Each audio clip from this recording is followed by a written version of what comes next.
There are moments in life when no amount of logic can ease the ache that silently tears us apart from within. We've all met teachers who sharpened our minds, but the ones we remember most are those who softened our hearts. The deepest lessons we carry are not written on chalkboards, but etched into our souls by the touch of human kindness. In a world chasing knowledge, we forget that healing often begins with someone who simply chooses to understand our pain. It is not always brilliance that transforms us, but the quiet presence of someone who dared to feel alongside us. Today, we begin a journey, not to glorify perfection, but to honor those who helped us feel seen in our darkest hour.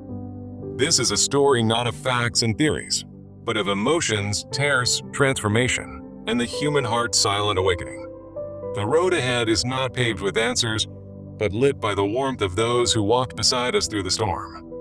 You are not here to memorize more information. You are here to remember who you are, and who touched your spirit. And maybe, just maybe, the pain you carry will become the very path that leads others back to their own light. Life is full of roles and responsibilities, yet in the rush, we often forget to ask ourselves how we truly feel. Beneath our masks of strength lies an ocean of sorrow, waiting for someone brave enough to wade into our depth. Many of us learned early on to hide our feelings, because vulnerability was seen as weakness, not wisdom. But the heart cannot be silenced forever. It cries through our anxiety, our burnout, and our quiet desperation. We may smile in public, but it is in the silence of the night that the real questions echo inside us. When pain is ignored for too long, it no longer whispers, it screams, disrupting everything we thought we had under control. The truth is, most people don't need advice. They need someone who will sit with them and say, "Me too." We feel most alive not when someone explains life to us, but when someone dares to feel it with us. True empathy is a teacher no university can replicate. It's born from someone who has suffered and still chooses love. The people who saved us were rarely experts. They were human beings who refused to let our tears go unnoticed. Would you like me to continue with Section 2? The inner conflict and the misguided struggle. I'll maintain the tone, structure, and 20-plus word sentence style exactly as you requested. Deep inside, we often carry wars that no one sees, battles between who we are and who we think we must become. We strive for perfection, thinking it will earn us love, but all it does is bury our truth beneath layers of fear. The voices in our heads are not always our own. Many are echoes of people who made us feel unworthy or small. We wear confidence like armor, but inside we feel like children, hoping someone will finally tell us it's okay to rest. The pressure to be strong all the time is a quiet form of violence we inflict upon ourselves every single day. When we deny our feelings, they do not disappear. They simply wait for a moment of silence to rise and take over. Behind every overachiever is usually a person afraid that who they are without success will never be enough. The struggle is not just to meet expectations. It is to reconcile the disconnect between our outer image and inner truth. We try to control everything, thinking certainty brings peace, but in reality, it only deepens the tension in our soul. Letting go is terrifying because we think surrender means losing, when in fact, it's the first real step toward freedom. Pain becomes unbearable not because it exists, but because we resist feeling it, analyzing it instead of embracing it. Many of us are not tired from doing too much. We are exhausted from being who we are not. We try to fix ourselves like machines, forgetting that we are not broken. We are simply aching to be understood. The world teaches us to improve ourselves, but rarely to accept ourselves. And therein lies the root of much suffering. We try to numb our wounds with distractions, but silence always returns to remind us of what we haven't healed. We call it overthinking, but often it's just our heart trying to find space in a mind that never slows down. We crave validation, yet we fear vulnerability, creating a cycle where connection is always within reach, but never fully embraced. The loneliest people are not those who have no one, but those who feel unseen in rooms full of others. When our feelings are dismissed, we don't stop feeling. We simply learn to distrust ourselves and call it emotional maturity. The war within us is not about right or wrong. It's about trying to love ourselves in a world that taught us not to. Healing does not begin with solutions. It begins with the courage to feel what we've long been running from. No amount of success can quiet the ache of an unloved inner child crying out from the depths of our being. You cannot rewrite the past, but you can stop reliving it by giving yourself the grace to feel and release. The soul does not want to be analyzed. It wants to be acknowledged, felt, and held with compassion. Our biggest breakthroughs often come not from gaining more, but from shedding the lies we've believed about ourselves for years. Fear will tell you to stay quiet, stay busy, and stay numb. Love invites you to speak, slow down, and feel. We are so conditioned to cope that we forget we were born to connect, to cry, to question, and to heal. The wound is not the enemy. It is the place where truth knocks, asking to be witnessed, not silenced. Some days, survival looks like showing up to your own heart and saying, "I'm still here," and that is enough. The people who touched our lives most deeply didn't offer advice. They offered presence, patience, and the gift of feeling safe. The greatest lie is that strength means never needing anyone. True strength is being willing to need and be needed. You don't have to be unshakable to be worthy. You only need to be willing to sit with your own shaking. Sometimes, the bravest thing you can do is admit you're tired of pretending and ready to just feel everything as it is. We call it emotional breakdown, but it's often the beginning of emotional awakening, a crack that lets truth finally enter. The tears you've held back for years don't make you weak. They prove that you still care, still feel, still hope. When you begin to name your emotions, you reclaim the power they held when they operated in silence and shadows. Most emotional suffering doesn't come from the feeling itself, but from the judgment we attach to it out of shame. Healing begins when we stop asking, "What's wrong with me?" and start asking, "What happened to me? And what do I need now?" The body remembers what the mind tries to forget.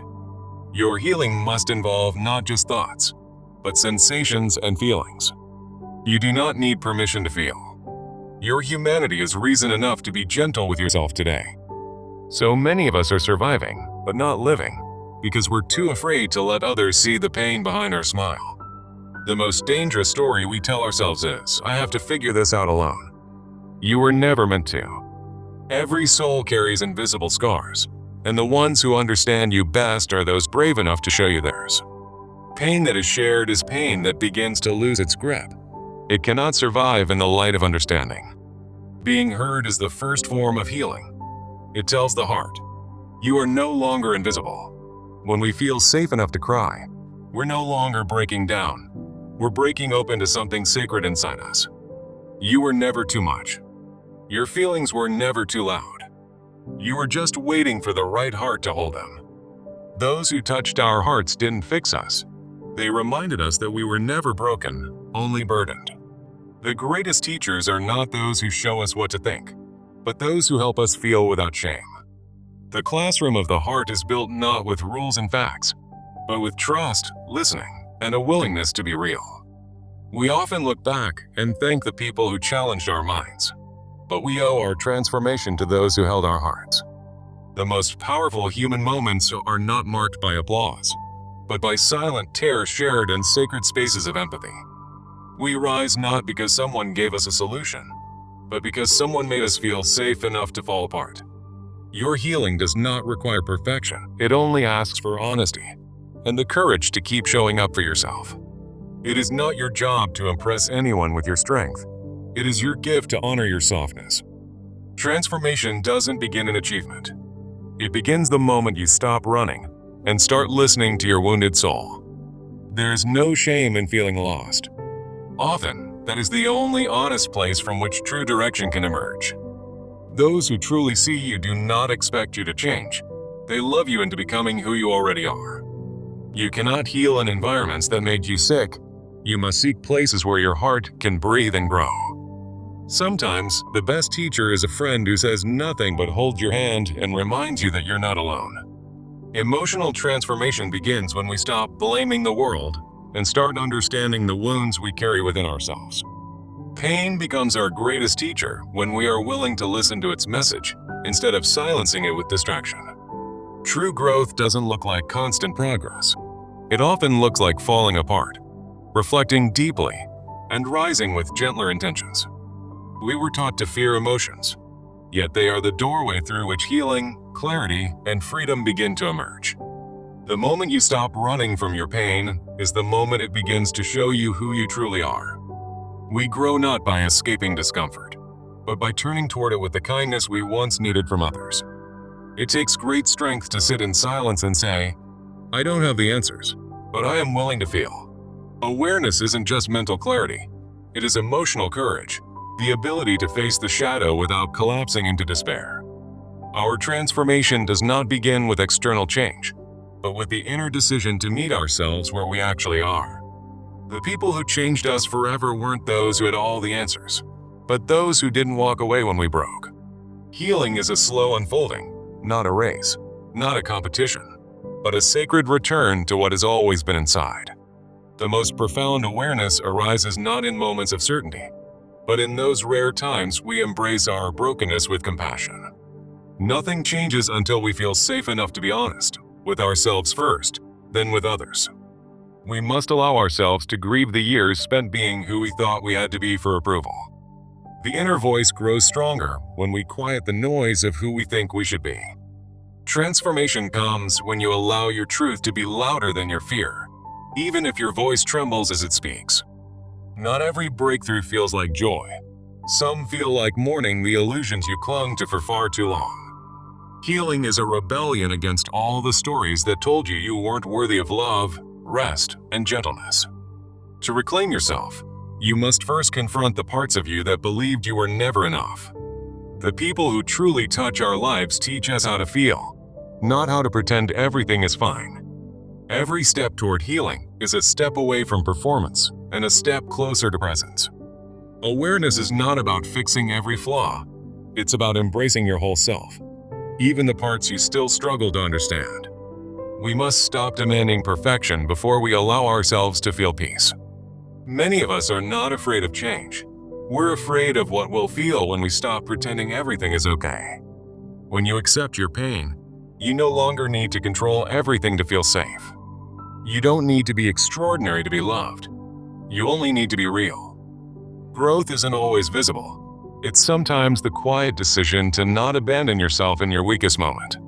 Some days, healing looks like staying in bed and whispering, "I am doing the best I can, and that's enough." The ones who saw our humanity beneath our mess, those are the teachers we remember with a full heart. Every tear you've cried in honesty is a seed of truth that will eventually bloom into self-respect and peace.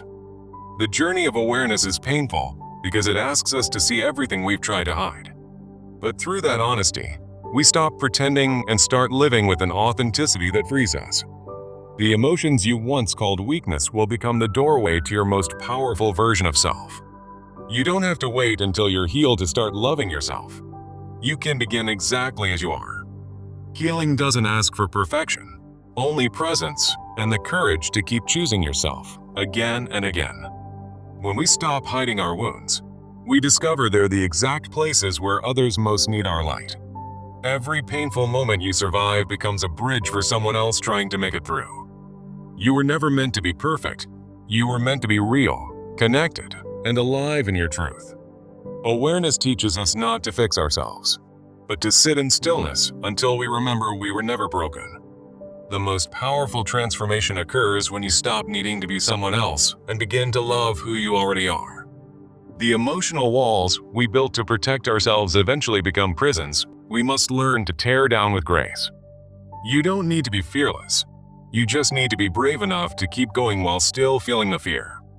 The old patterns served you once, but now they're just ghosts keeping you from the joy that is waiting to be felt. Emotional rebirth begins with one honest moment. I am hurting, but I am still here, and I want to heal. You were never too sensitive. You were just more in touch with the pain this world so often hides. When you begin to listen to your soul, you'll stop needing approval from people who never really knew your heart. Your tears are not a burden. They are sacred messengers that something inside you is asking for love. The most healing moments are those when someone finally says, "I've felt that too. You are not alone." We transform not by force, but by surrendering to the truth we've denied in ourselves for far too long. The soul is not a problem to solve. It is a sacred space to return to with reverence and patience. You don't need to be more, do more, or earn more to be worthy. You are already enough. Each time you listen to your feelings instead of judging them, you're building a new relationship with yourself. There is no rush to become whole. You're allowed to be a masterpiece and a work in progress at the same time. The pain that almost broke you is also the fire that awakened your compassion, your insight, and your faith. Every time you let go of what no longer serves you, you make space for who you are meant to become. Awareness is choosing to feel, even when feeling hurts, because numbing only prolongs the ache. Let the pain guide you back, not to who you were, but to the person you had to become to survive. Healing isn't always dramatic. Sometimes it's just being kind to yourself after years of self-judgment. Every small act of honesty, rest, or softness is an act of spiritual rebellion in a world addicted to performance. There is power in simply saying, "I'm not okay," and letting that truth be held without shame. The heart remembers every time it was held gently, especially when the world was falling apart. When we stop demanding constant answers, we start appreciating the wisdom that comes in quiet surrender. You don't need to chase healing. You only need to stop running from what's already calling for your attention. The soul knows how to guide you. You only have to slow down long enough to hear its whisper. Real transformation begins not with effort, but with honest awareness and sacred permission to simply be. You are not your trauma. You are the witness who survived, the heart that still beats with quiet strength. Even when your voice shakes, your truth still deserves to be spoken. The more you connect to your feelings, the less power fear has over your future. The inner work is not easy, but it is always worth it, because it brings you back to what truly matters.